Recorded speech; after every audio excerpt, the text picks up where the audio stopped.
AKPD എന്ന് പറഞ്ഞാൽ ആൾ Kerala paint dealers association. സംസ്ഥാനത്ത് ആകെ 7000-ഓളം പെയിൻറ്റ് ഡീലേഴ്സ് ഉണ്ടെന്നാണ് ഞങ്ങളുടെ കണക്ക്. അപ്പോൾ അതിൽ തന്നെ 1,00,000-ഓളം ആൾക്കാർ പ്രത്യക്ഷമായിട്ടും പരോക്ഷമായിട്ടും ഈ മേഖലയിൽ വർക്ക് ചെയ്യുന്നുണ്ട്. ഇന്ന് നമുക്കെല്ലാവർക്കും അറിയാം, വ്യാപാര മേഖല മൊത്തത്തിൽ ഒരു സ്തംഭനാവസ്ഥയിലാണ്. അതിന് കാരണം എന്ന് പറയുന്നത് ഈ കെട്ടിട നിർമ്മാണ മേഖല കഴിഞ്ഞ കുറേ നാളുകളായിട്ട് ചില നയങ്ങൾ കാരണം, സർക്കാരിൻ്റെ ചില നയങ്ങൾ കാരണം വളരെ സ്തംഭനാവസ്ഥയിൽ പോവുകയാണ്. അത് കാരണം ഈ വ്യാപാര മേഖല, അതോടൊപ്പം തന്നെ പെയിൻറ്റ് വ്യാപാര മേഖല പ്രത്യേകിച്ച്, അപ്പോൾ അതിൽ പെടുന്നതാണ് ഞങ്ങൾ. ഞാൻ നേരത്തെ പറഞ്ഞ പോലെ 7000 കുടുംബങ്ങൾ ഇതുകൊണ്ട് ജീവിക്കുന്നുണ്ട്. 7000 കുടുംബത്തിൽ പ്രത്യക്ഷമായിട്ട് പരോക്ഷമായിട്ട് 1,00,000-ഓളം കുടുംബങ്ങളാണ് ജീവിക്കുന്നത്. ഈ അടുത്ത കാലത്ത് ഇപ്പോൾ ഇന്നിവിടെ നമ്മൾ വന്ന് ചേരാനുള്ള കാരണം, ഞങ്ങളുടെ ഒരു സുഹൃത്തിന്, ഒരു SS ട്രേഡേഴ്സ് എന്ന് പറഞ്ഞിട്ട് പുതിയ തെരുവിലുള്ള ഒരു സുഹൃത്തിൻ്റെ സ്ഥാപനം പൂർണ്ണമായി കത്തി നശിക്കുകയുണ്ടായി. അദ്ദേഹത്തിന് 30 ലക്ഷത്തോളം രൂപയുടെ നാശനഷ്ടം ഉണ്ടെന്നാണ് ഞങ്ങൾ കണക്കാക്കുന്നത്. അതിൽ കണ്ണൂർ ജില്ലാ കമ്മിറ്റി ഇടപെട്ട് ഒരു കളക്ഷൻ എടുക്കുകയും ഇന്ന് ബഹുമാനപ്പെട്ട MLA അത് വിതരണം കൊടുക്കുകയുണ്ടായി. അപ്പോൾ അതിവിടെ വെച്ച് പിന്നെ തൊട്ടുമുകളിൽ വെച്ചാണ് നടന്നത്.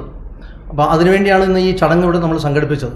പക്ഷേ ഞങ്ങൾക്ക് പറയാനുള്ളത്, ഈ മേഖലയെ സംരക്ഷിക്കുന്നതിന് കേന്ദ്ര ഗവൺമെൻറ്റോ സംസ്ഥാന ഗവൺമെൻറ്റോ യാതൊരു നടപടിയും സ്വീകരിക്കുന്നില്ല എന്നുള്ളതാണ്. അപ്പം ഞങ്ങൾ, നിങ്ങൾക്കെല്ലാവർക്കും അറിയാവുന്നതുപോലെ തന്നെ 40% പ്രത്യക്ഷ നികുതി നമ്മൾ കളക്ട് ചെയ്ത് കൊടുക്കുന്നതാണ് ഗവൺമെൻറ്റിന്.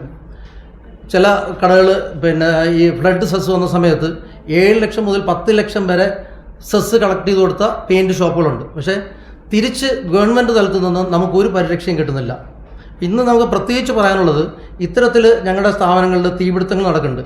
സംസ്ഥാനത്തൊട്ടാകെ നോക്കിക്കഴിഞ്ഞാൽ കഴിഞ്ഞ ഒരു 5 വർഷത്തിനകത്ത് 60ഓളം കടകൾ തീപിടുത്തത്തിൽ പൂർണ്ണമായിട്ട് നശിക്കുകയുണ്ടായി. എന്നാൽ ഗവൺമെൻറ് തലത്തിൽ നിന്ന് നമുക്ക് ഒരു സഹായവും ഈ ഒരു ഇനത്തിൽ നമുക്ക് ലഭിക്കുന്നില്ല. അപ്പോൾ അതിനാണ് നമ്മളിന്ന് ഈ ഒരു പത്രസമ്മേളനം നമ്മളിവിടെ വിളിച്ചു കൂട്ടിയതും ഇന്ന് നിങ്ങളുടെ മുന്നേ ഈ കാര്യങ്ങൾ അവതരിപ്പിക്കാൻ വേണ്ടി ശ്രമിക്കുന്നതും. അപ്പോൾ അതോടൊപ്പം തന്നെ നമ്മൾ ചില നിർദ്ദേശങ്ങൾ മുന്നോട്ട് വെച്ചിട്ടുണ്ട്. ഇന്നത്തെ ഈ മേഖലയെ പ്രതിസന്ധിയിൽ മാറ്റാൻ വേണ്ടി ഇപ്പോൾ നമുക്കെല്ലാവർക്കും അറിയാം, ചർച്ച ചെയ്യപ്പെടുന്ന ഒരു വിഷയമാണ് കെട്ടിട വാടകയിൽ മുകളിൽ GST ഏർപ്പെടുത്തിയത്. അത് പൂർണ്ണമായിട്ടും പിൻവലിക്കണമെന്നാണ് നമ്മൾ ആഗ്രഹിക്കുന്നത്. അതോടൊപ്പം തന്നെ ഓൺലൈൻ വ്യാപാരം, ഈ ഓൺലൈൻ വ്യാപാരത്തെക്കുറിച്ച് പറയുമ്പോൾ നിങ്ങൾ കുറച്ചുകൂടെ ഒന്ന് ശ്രദ്ധിക്കണം. അപ്പോൾ നമ്മളെല്ലാവരും വിചാരിക്കും നിസ്സാരമായിട്ടാണ് ഈ ഓൺലൈൻ വ്യാപാരം കടന്നു വരുന്നതാണ്. പക്ഷേ ഈ അടുത്ത കാലത്ത് ചില കൺസൾട്ടൻറ്റിനെ നമ്മൾ കണ്ടപ്പോൾ ഞങ്ങൾ മനസ്സിലാക്കിയത്, ചില പ്രധാനപ്പെട്ട സിറ്റികളിൽ 50,000-ന് മുകളിൽ സ്ക്വയർ ഫീറ്റ് സ്ഥലം ഗോഡൗണായിട്ട് ഏറ്റെടുത്തുകൊണ്ട് നമ്മുടെ വീട്ടിൽ ഒരു 10 കിലോ അരി 10 മിനിറ്റിനകത്ത് എത്തിക്കാൻ വേണ്ടിയുള്ള ഒരു പ്രവർത്തനം അവർ നടത്തിക്കൊണ്ടിരിക്കുകയാണ്. അത് കണ്ണൂർ പോലുള്ള ജില്ലകളിലും ഉടനെ വരും. ഇതിപ്പം എറണാകുളത്താണ് ഞങ്ങൾ കണ്ടത്. അവിടെ 30ഓളം സ്ഥലത്ത് അവർ ആൾറെഡി 50,000 സ്ക്വയർ ഫീറ്റ് സ്ഥലം എടുത്തു കഴിഞ്ഞു. അവർ പറയുന്നത് വെച്ച് കഴിഞ്ഞാൽ 10 മിനിറ്റിനകത്ത് നിങ്ങൾക്ക് വീട്ടിനകത്ത് എന്ത് സാധനം ആവശ്യമുണ്ടോ അത് 10 മിനിറ്റിനകത്ത് എത്തും. അപ്പോൾ അങ്ങനെയാണെങ്കിൽ ഈ മേഖലയുടെ അവസ്ഥ എന്തായിരിക്കും ഒന്ന് ചിന്തിക്കാവുന്നേ ഉള്ളൂ. അപ്പോൾ അത് നിങ്ങൾ പത്രക്കാർ അത് പഠിക്കണം, അതിനെക്കുറിച്ചൊന്ന് തുറന്ന് എഴുതണം, ഗവൺമെൻറ് ശ്രദ്ധയിൽപ്പെടുത്തണം. ഞങ്ങൾ ആവശ്യപ്പെടുന്നത്, ഇത് നിയമം മൂലം നമുക്ക് എന്തെല്ലാം പരിധി അതിനകത്ത് കൊണ്ടുവരാൻ പറ്റുമോ, എന്തെല്ലാം നിയന്ത്രണങ്ങൾ കൊണ്ടുവരാൻ പറ്റുമോ ആ നിയന്ത്രണങ്ങൾ ഗവൺമെൻറ് കൊണ്ടുവരണമെന്നാണ്. അതോടൊപ്പം തന്നെ ഈ ഞങ്ങൾക്ക് ഇല്ലാത്ത ഇതാണ് ചെറുകിട വ്യാപാരികൾക്ക് കറണ്ട് ചാർജിൽ സബ്സിഡി. ഞങ്ങൾക്ക് സബ്സിഡി ഇല്ല. എന്നാൽ വ്യവസായ മേഖലകളിൽ എല്ലാവർക്കും ഈ സബ്സിഡി കൊടുക്കുന്നുണ്ട്. ഞങ്ങൾ ഈ പെയിൻറ്റ് വ്യാപാരികളുടെ ഒരു പ്രത്യേകത വെച്ച് കഴിഞ്ഞാൽ, ഞങ്ങൾ ഈ ഷേക്കർ മെഷീൻ ഉപയോഗിക്കുന്നതാണ്. അതെന്ന് വെച്ച് കഴിഞ്ഞാൽ അതിനകത്തൊരു മോട്ടറുണ്ട്. അപ്പം സാധാരണ ഒരു പെയിൻറ്റ് ഷോപ്പിൽ 15,000-ന് മുകളിലാണ് കറണ്ട് ചാർജ് വരുന്നത്. കാരണം ഈ ഷേക്കർ മെഷീൻ ഉപയോഗിക്കേണ്ടതാണ്, അല്ല ലൈറ്റിനും ഫാനിനും കൊണ്ടല്ല, ഷേക്കർ മെഷീൻ ഉപയോഗിക്കേണ്ടതാണ്.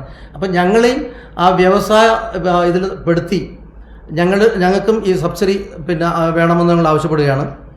അതോടൊപ്പം തന്നെ ഈ മേഖലയെ സംരക്ഷിക്കുന്നതിന് വേണ്ടി സാമ്പത്തിക പാക്കേജ് നടപ്പാക്കണം. ഇത് കാലാകാലങ്ങളായിട്ട് ഞങ്ങൾ പറഞ്ഞുകൊണ്ടിരിക്കുന്ന ഒരു കാര്യമാണ്.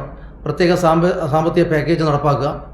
അതോടൊപ്പം തന്നെ നമുക്കറിയാം, ഈ നിലവിൽ നിർമ്മാണ മേഖലയുടെ അവസ്ഥയ്ക്ക് കാരണം സർക്കാർ ഈ അടുത്ത കാലത്ത് ചുമത്തിയ ടാക്സുകളാണ്, പലതരം ടാക്സുകൾ.